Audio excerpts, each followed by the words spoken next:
Welcome back to our channel. We are here with Psychology Chapter 2, Part 1. So let's get started. Self and personality. Now, these two terms are very closely related with each other and they refer to the ways in which we define our existence. Now, from the diagram below, we can see that self lies at the core of the personality, which means that self is a part of a larger whole personality. Now, people hold different ideas about themselves. So, the answer that we give to the question, Who am I, represents our self. Then, let's understand the third point with an example. So, there are two people, Ria and Tina, and their exam is coming up. So, Ria will deal in a very stressful and an anxious way.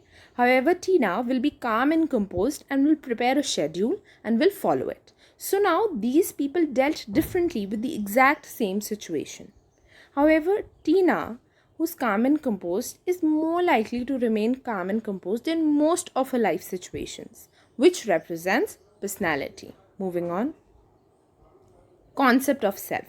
तो हम self के बारे में उसी तरीके से aware हैं जैसे कि हम अपने इन्वायरमेंट में और ऑब्जेक्ट्स जैसे टेबल चेयर के बारे में अवेयर हैं.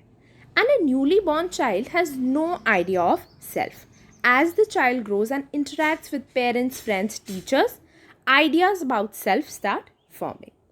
And the structure of self can be changed in the light of different experiences that we have. For instance, a person thought, that I am very emotionally weak and comes out of a very serious illness. Now has a positive view of his or her emotional stability. Now, personal identity. Personal identity वो attributes हैं जो हमें दूसरे लोगों से अलग बनाते हैं. For instance, I am Navya, I am honest, I am a dancer. Okay. Social identity. Now these are aspects which link people to a social or a cultural group. For example, she is a Hindu. Now Hindu is a larger group of which she is a part of. So now self is basically how we mentally represent ourselves. The next point is the definition that you can learn from the exam point of view. Self as subject and object. So what is a subject? Subject is an actor, something that does something, whereas object is a consequence. It is something on which something is being done.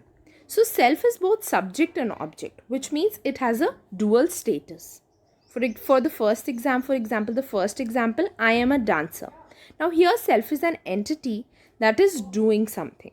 However, in the second example, I am the one who easily gets hurt. Here self is an entity that is getting affected. Okay. Now kinds of self. There are several kinds of self. So first elements can be noticed when a newborn child cries. And this is the very basic self, which is the biological self. Then there is personal self and social self. तो personal self जो है वो बहुत selfish है and it is primarily concerned with itself. For example, what is my personal freedom, personal responsibility, personal growth. However, the social self, it emerges in relationships with others. So it values more interpersonal skills, social skills, and it emphasizes social qualities like cooperation, unity, teamwork, and therefore it is also known as the familial or the relational self. Moving on, cognitive and behavioral aspects of self. So these has many topics under it. So now let's discuss them one by one. Self concept. Self-concept refers to the way we perceive ourselves and what are the ideas that we are holding about our competencies, attributes, our positives, our negatives. So overall, the self-concept of a person is either positive or negative. But a person who has a positive self-concept may have a negative self-concept of his or her mathematical ability or verbal ability. Then we have self-esteem. So as people, we always make judgment about what is our value, what is our worth. So by 6 or 7 years of age, children have already formed self-esteem in these 4 areas: academic, social, athletic, and physical. Now parenting plays a very important role because, for instance, these are parents who are interfering in their child's life and are not letting the child take his or her own decisions. So that child is likely to develop a low self-esteem. Now, a child with high self-esteem and a child with low self-esteem have to be treated very differently. Then we move on to self-efficacy. So, a person who demonstrates high self-efficacy will quit smoking the moment he decides to. And this notion is based on Bandura's social learning theory. So, self-efficacy is the ability that a person feels that he has for a certain situation. Moving on, self-regulation. Now, as people, we also have to regulate our behavior or modify our behavior for the positive. So, it refers to our ability to organize and monitor our own behavior. Now, if we have to monitor our behavior, we have to exercise control over ourselves, which is possible through willpower. And all of this is possible when we use self-control. Now, self-control is learning to delay the gratification of needs.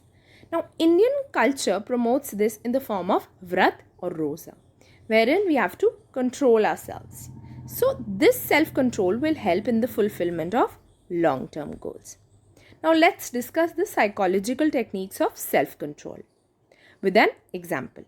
So observation of behaviour. तो आपने देखा कि आपका exam आने वाला है पर आप पढ़ नहीं पा रहे हो, your attention span is very low, you are getting distracted, so you observe this behaviour. Then self-instruction. So now you thought that you have to do something about it. So you prepared a schedule, you prepared your timetable and you followed it. Now, since you followed it, self-reinforcement will come into play.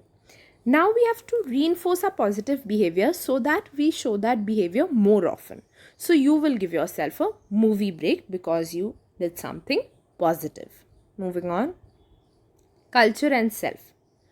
So the self that we have, the concept of self that we have owes a lot to the culture that in which we have been brought up. So Western perspective and Indian perspective of self is very different. So now let's discuss that. Now, Western perspective says that the boundary between self and other is relatively fixed, whereas the Indian perspective says that the boundary has a shifting nature. Now, Western perspective says that there are clear divisions between self and other, whereas the Indian perspective has no such divisions. According to the Western perspective, self and group are two completely different entities. According to the Indian perspective, they harmoniously coexist. Therefore, the Western is known as the individualistic and the Indian is known as the collectivistic. Moving on. Concept of personality. Now, personality is derived from a Latin word known as persona, which means masks that were used in the Roman theatre. Now, this next point is the definition that you can learn for your exams. So, it refers to the characteristic ways of responding to individuals and situations. कैसे हम different individuals से और different situations से deal करते हैं, that represents what is our personality. Now, personality refers to unique and relatively stable qualities. So, obviously, the personality of every person is different from each other and hence is unique. And these are relatively stable.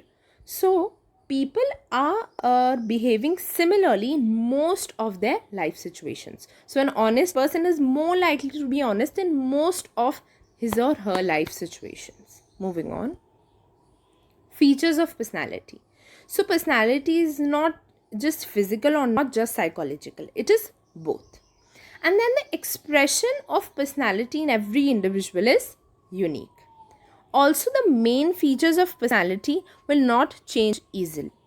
However, personality is dynamic and it is adaptive to situations. So, due to certain internal and external demands, personality may change. For instance, when we meet our childhood friends after a long time, so we see that some of their personality traits have changed.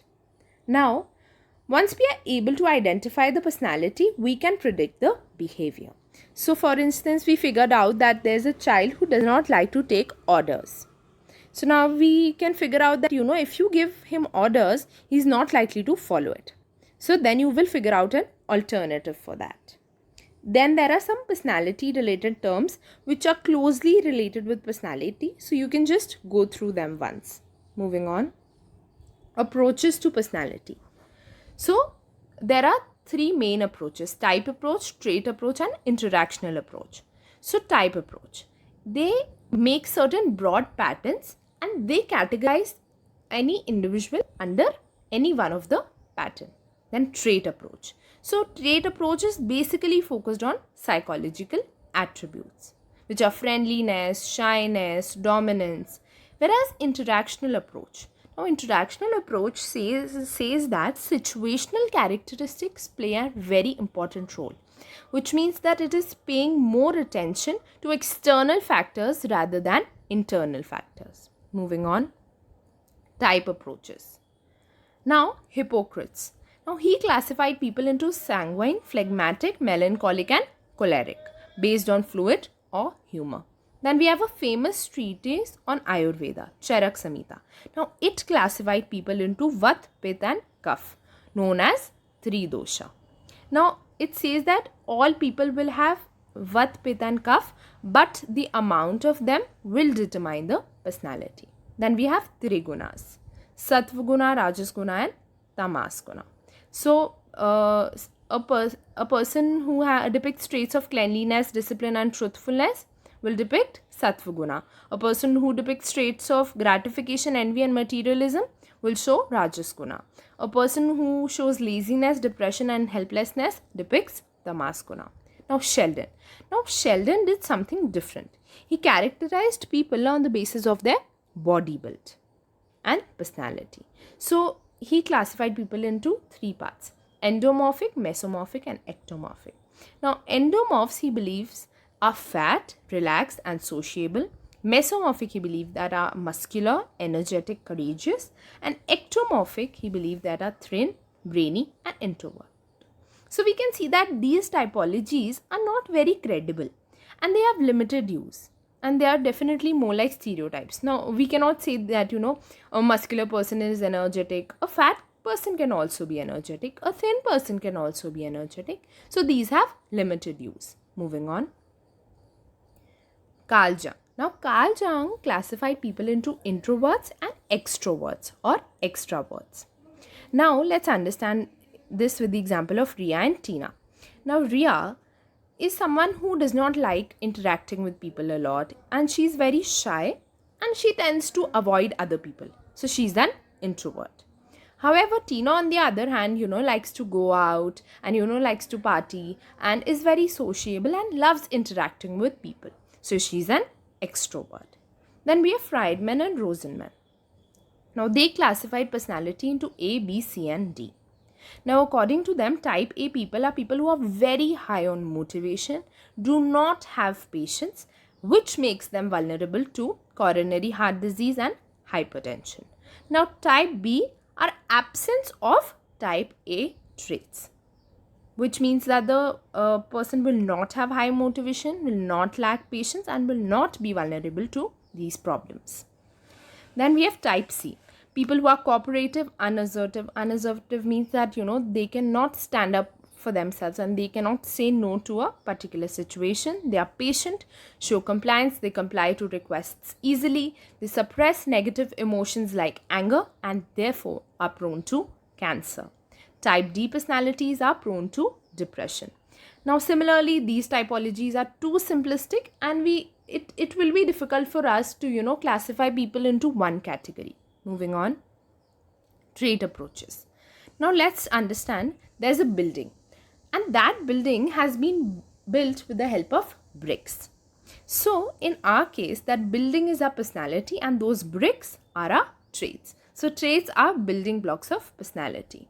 So trait approach majorly क्या करती है कि वो हमारी primary characteristics को identify करने की कोशिश करती है. The third point is the definition that you can learn from the exam point of view. Now, traits are stable. So, people will depict these traits over a period of time, are consistent. So, they will show these traits in majority of their life situations. And obviously, traits vary across individuals. Their strengths and combinations will vary across individuals. Then we have three trait theories that we will discuss in detail. Moving on, Gordon Allport's trait theory. So what Allport did, he classified people into he classified traits into three parts: cardinal, central and secondary.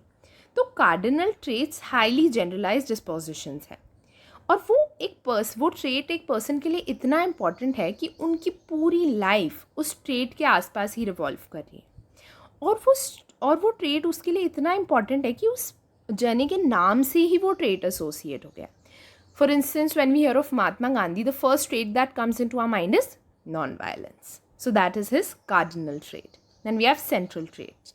They are lesser generalized dispositions, and they are used in writing job recommendations and biodata. For example, the person is warm, sincere, diligent. Then we have secondary traits. These are the least generalized and nobody really cares about them. For example, the person likes mangoes, prefers wearing ethnic clothes, etc. Then we have Raymond Cattell's theory. So Raymond Cattell used the statistical technique of factor analysis and found 16 primary or source traits. Now, according to him, source traits are stable and are building blocks. However, the surface traits are interaction of these source traits. And then he developed the 16 personality factor questionnaire. Moving on. A.J. Ising's theory. So A.J. Isings developed the Isings personality questionnaire, and he gave us these divisions. So he told us that a person is either depicts neuroticism or depicts emotional stability. Now, people who are neurotic are anxious. They have a lot of anxiety issues. They are moody. They are restless, and they lose control over their emotions. On the other hand, people who are calm have proper control over their emotions. That we have extraversion and introversion. We've already discussed this before. Then we have psychoticism and sociability. So people who are psychotic are hostile. They will depict anger, are egocentric, think just about themselves, and are antisocial. Whereas people who depict sociability are caring, selfless. Basically opposite of people who are psychotic. Then we have 5-factor model of personality. Now, Paul and Robert gave us the big 5 factors, which are openness to experience, which means those who score high on this are imaginative, curious, and open to new ideas. Who score low are rigid. Then we have conscientiousness. These are people who are responsible, dependable, hardworking, and the opposite who are people who are impulsive. Then we have extraversion, people who are socially active, outgoing. On the opposite, we have people who are shy. Then we have agreeableness, people who are helpful, cooperative, friendly. And on the other hand, we have people who are hostile, self-centered. Then we have neuroticism. People who are emotionally unstable, anxious are on one side, and on the other side are people who are well adjusted. So you can learn these from the mnemonic OCEAN. Now this approach is considered the most promising approach to study personality. So thank you everybody for watching. Do stay tuned for part 2 of the chapter. Thank you.